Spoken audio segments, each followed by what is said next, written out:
So I'm here on a beautiful Monday afternoon in mid-December at the University of Washington in Seattle. You can see Mount Rainier in the background. It's a sunny day. I'm with an old friend and contact, David Catling, who is a planetary scientist at the University of Washington.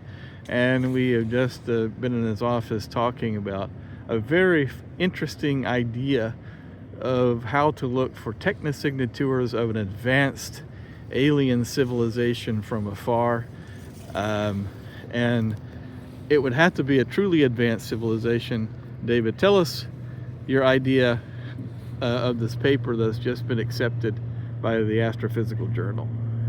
Yeah, so basically I was chatting with a colleague last year about what kind of thing you might look for to find an extraterrestrial civilization that had not previously been considered. And our starting point was such civilizations like ours would use a lot of energy, but even more energy than ours uses because of they probably have really advanced AI and robotics and things we can't imagine, which use up a lot of energy. So what would you want to supply that energy, once you get beyond where we are, fossil fuels? You'd want nuclear fusion. And the kind of holy grail of nuclear fusion is to fuse the heavy isotope of hydrogen, deuterium. And where would you find that? You'd find it in your ocean. Habitable planets, ones where life originate and evolve, we think have liquid water, would have oceans. And so you just mine your ocean for the deuterium. But eventually you would use up that deuterium, and you'd shift the ratio of the deuterium to hydrogen in your ocean to values that we don't see in the galaxy. And then it would become an anomaly, and you could detect it because the ocean evaporates and puts water vapor into atmospheres. And across the Gulf of space, using telescopes and using spectra, you can find the signature of that anomaly.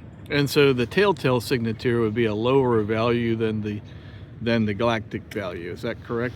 Or a lower value than the ISM value, Yeah, so the interstellar medium value is pretty similar, a little different, a little lower than what was set by the Big Bang. It gets a little lower because the deuterium can be removed onto particles, and also there might be a little bit of stellar material that gets mixed in where the stars have been fusing deuterium. But in general, that's the sort of minimum we see in the galaxy, that material between stars, we see a minimum. And that is different from the Earth's ocean water D2H ratio by a factor of about 10. So our Earth's ocean D2H ratio is 10 times higher than the background. The minimum, the interstellar medium. Okay. But imagine if you're doing nuclear fusion, you basically fuse those deuteriums together, you make helium, which goes into the atmosphere and is lost to space.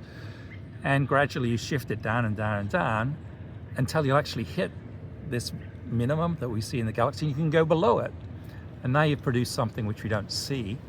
And if we found that on another planet, a planet around another star, an exoplanet, that would be weird. So the telltale signature of a very low deuterium to hydrogen ratio would be your...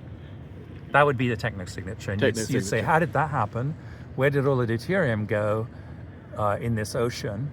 And you would have to then consider the possibility that there'd been a civilization that had developed nuclear fusion technology and had been mining that ocean for, it could be tens of millions of years, or it could be hundreds of millions of years, and depending on the rate at which they use energy in the sides of their ocean.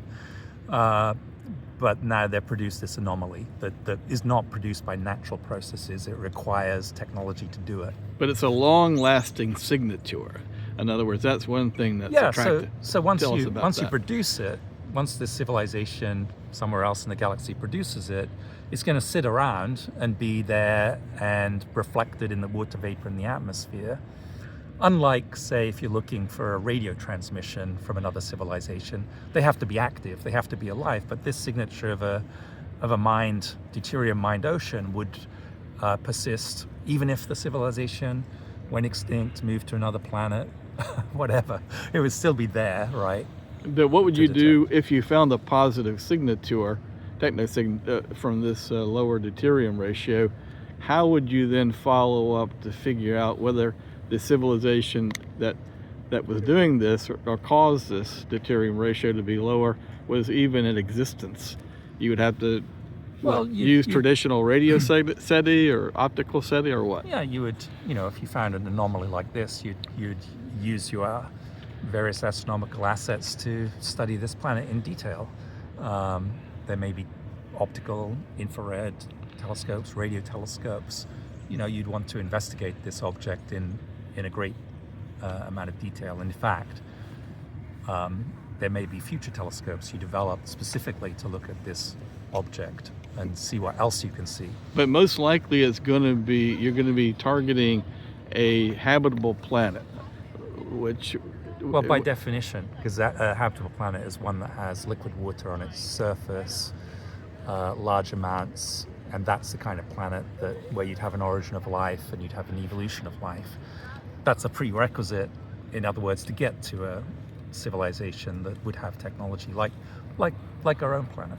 Right, but we really are going to have to find rocky worlds around solar-type stars, and currently it's easier to spot rocky worlds around M dwarfs or red dwarfs, correct? Correct. We don't yet have the technology online, so to speak, to find an Earth twin, an Earth-like planet around a sun-like star.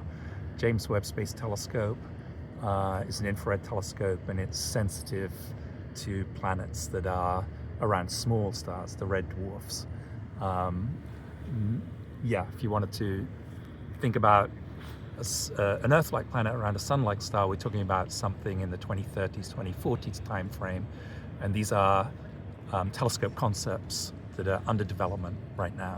And this type of telescope would arguably be able to find the mainstream of habitable worlds, like the Habitable Worlds Observatory, for instance, we talked about, or the Life Observatory, which I've written about on the Forbes page, of being able to find true Earth 2.0 analogs rather than the TRAPPIST system, which is an interesting system. It depends on who you talk to, because they're rocky planets around the star. But as we mentioned in the interview earlier, we're really looking for Earth-type planets around solar-type stars, correct? Probably. I mean, they could be a little cooler than the Earth, perhaps. For all we know, they could be around, maybe there are civilizations around M dwarf stars, but there are problems with M dwarf planets because basically the M dwarf stars have a very long superluminous phase before they settle down to what we call the main sequence, which is when they're burning their hydrogen and they're become very long-lived. But during this superluminous phase, they can destroy the atmospheres of planets which are now, we think, in the so-called habitable zone. It's at the right distance, but it wasn't at the right distance when the star was young. It would have been a bad place. So there are various issues which are yet to be resolved about whether Earth-like planets, by Earth-like I simply mean similar in size, in the habitable zone. And you think an advanced civilization is one thing we discussed. Currently on Earth, AI is the buzzword, artificial intelligence and all the applications and all the energy that AI here on Earth is going to need, just to fuel the searches and everything it's going to do. And your thesis is that even an advanced civilization that is much more energy efficient than our own will still need this deuterium fusion to fuel its energy needs. Explain what you mean by why you think that. Well, if you look at the last century, the human civilization increased its energy demand by a factor of about 9, almost order of magnitude, and it continues to increase its energy use despite energy efficiencies in individual devices. And that's because each person is using more and more stuff. There's the stuff that they use themselves, but there's all the stuff which is manufactured. So for an example I gave in the paper is that basically the energy use of the average American is the equivalent to 118 people working for them 24/7 in all these various sectors, the agricultural sector, manufacturing sector. That's the equivalent of the energy that you're using all the time to satisfy your needs. And if you've got things like AI and robotics and things we can't even imagine in the future, you know, they'll use a lot of energy. And so you want to solve that energy problem with a very efficient and small area occupation way, and nuclear fusion would do that. And you think that the advanced aliens will still need this? We'll figure it out. Figure it out, and they will still need that amount of energy. Yeah, because why? If once you've got nuclear fusion, you have a very long-lived source of energy, especially if you've got deuterium fusion, which is sort of the holy grail, and then it doesn't become a problem. Energy use is no longer a problem. You can just use what you want without worrying about it. So David, thanks so much for your time today. We look forward to hearing more about this idea, fascinating idea. Always good to see you. Thank you so much. All right, thank you.